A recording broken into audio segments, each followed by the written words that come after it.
that there was something really quite revealing about that, and I thought, wow, that's really, really kind of cool. And so I wanted to recreate that a lot with my work. And so that's when sort of these sort of fleshy references came into play, and we're looking at that guy right there. And so let's have a look at that. So with a lot of these guys, I wanted to really switch it up and start thinking about, I started thinking a lot about birthing and like when a snake sheds its skin and that sort of metamorphosis that's going on.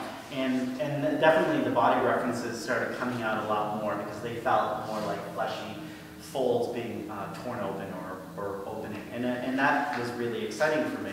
What was really interesting about it also is that it really changed the dynamics of where the work was going.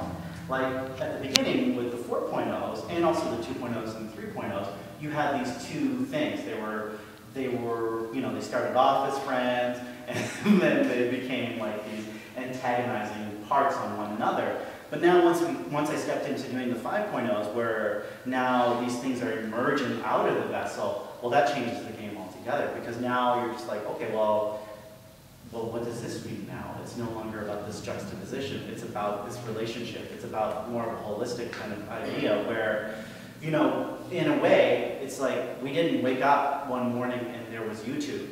It kind of happened over time, and it happened because enough people wanted it, and enough people were thinking about it and dreaming about it. Another thing I was thinking about, you know, like the clamshell style cell phone, those were really popular, or kind of came into popularity or came into existence mostly because of our interest with Star Trek, when Kirk would hail the Enterprise, right? After he met some young alien woman. So there you go. So like I'm really interested in on those kinds of ideas where we dream up these ideas as a culture and then they kind of metamorphose into these other things. And so in a way, there's a nod to historical cultures and stuff like that. And then from this historical sort of thing that we've been building and developing, it's now metamorphosing into what we're looking at now, which is kind of a very interesting thing. And I'm having a lot of fun with making this work, and also figuring it out a lot. I find with my process, I kind of look at the work, or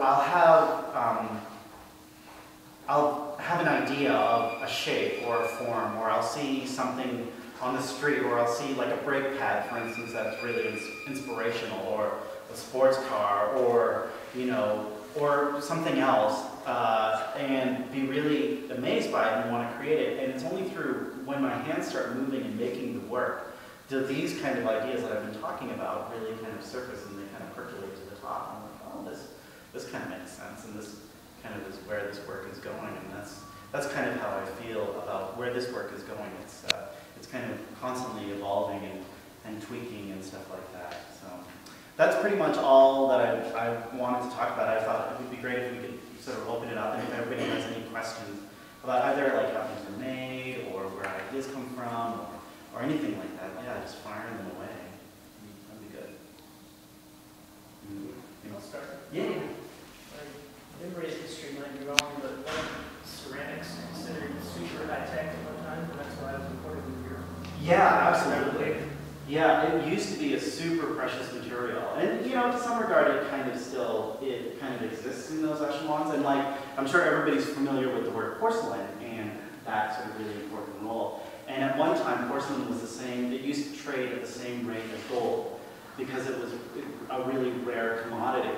And it was because porcelain was mined out of China, and they had a giant mountain of it. And Europe was just like, we don't know how to make this. What's going on here? And it's interesting because there's a lot of copying of sort of the way the Chinese did things in Europe. Like in Italy and Spain, they only had red clay. So what did they do? They dipped the clay in white glaze, and then they would paint on top of it. So it would have this white skin on it, and that was maiolata. If some of you guys are familiar with that. And yeah, so there definitely is a large history where at one point ceramics was a really major deal. What do you call it, high tech? Yeah.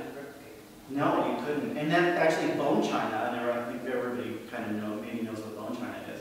And that was a European invention feverishly how to make porcelain, and they couldn't. And the closest they could come up with is bone china. Bone china is different than porcelain, but now it's kind of, it's funny, it's all marketing, right?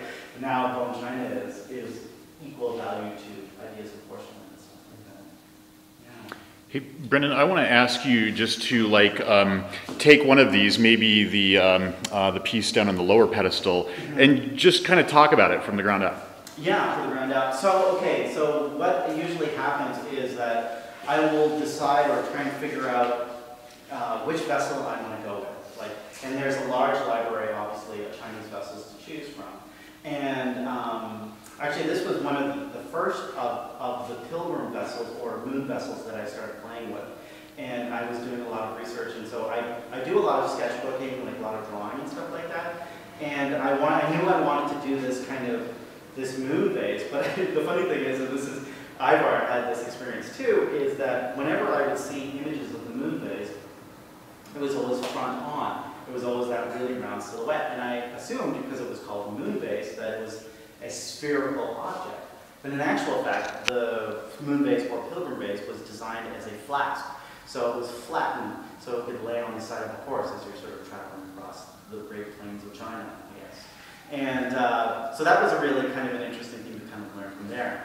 The next part of the puzzle that I needed to figure out is, what I wanted to do with it.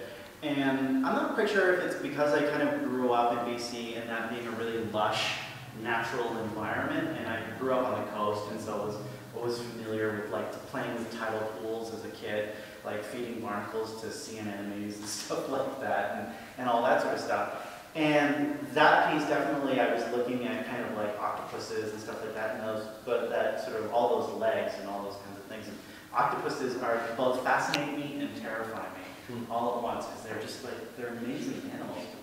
But they're super, super intelligent, and they're also kind of scary. So I don't know.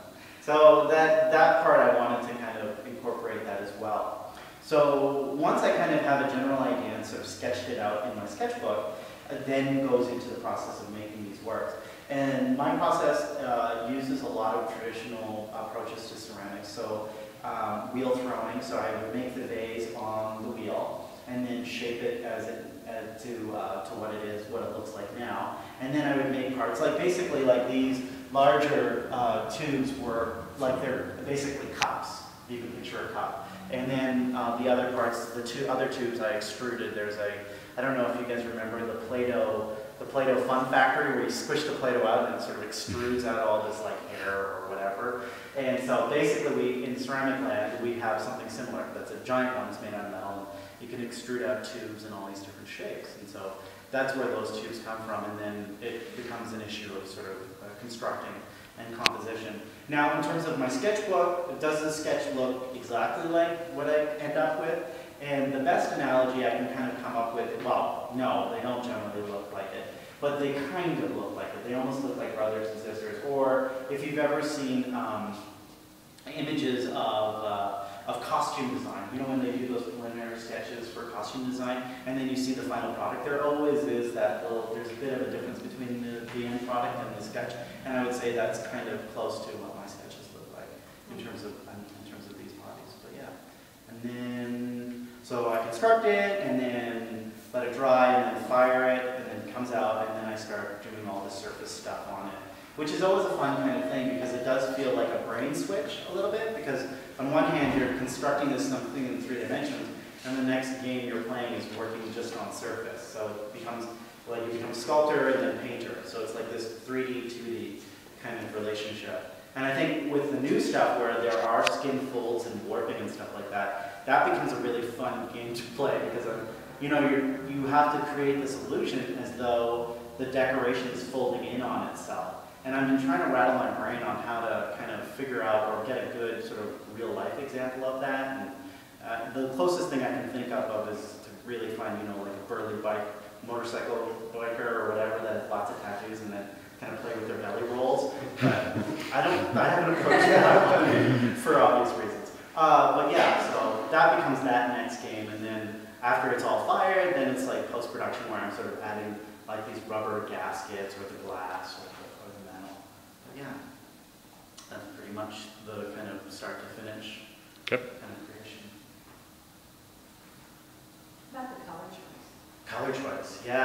that was another thing that I wanted to, when I went to Japan, to look at, is like what kind of colors that they use, because there are some of the pieces that I kind of use more institutional colors, like that real, I don't know, that mint green that happens to be, well, at our old university, it was like everywhere. It's like everything was either white or mint green or brown carpet.